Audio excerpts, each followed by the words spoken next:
Hi guys, welcome to Richard Kabili YouTube channel, and to this video, I will teach you how to add radio widget in your Samsung Galaxy A02.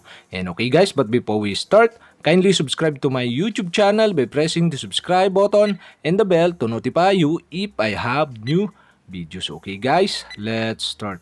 So okay guys, you only have to do is press and hold the screen in your Samsung Galaxy A02. And okay guys, after that, okay, you can see below the widget. Okay, you'll have to do is click widget. And okay guys, here in widget, okay, you can find the radio widget by scrolling to the left or to the right. And okay guys, after you find the radio widget, okay, you'll have to do is press and hold the radio widget.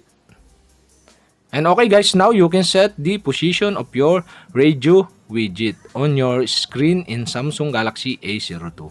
And okay guys, release it. And okay guys, now we have successfully add radio widget to your Samsung Galaxy A02. And okay guys, now we can try it to play the radio widget. Okay, you'll have to do is first connect the headset to your Samsung Galaxy A02. And okay guys, after you connect the headset, okay, now you can press or click the power icon on the radio widget. Okay?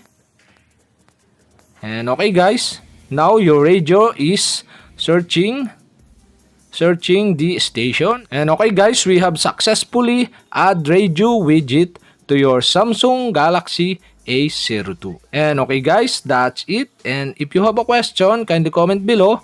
And don't forget to hit the subscribe button and the bell to notify you if I have new videos. So okay guys, thank you for watching.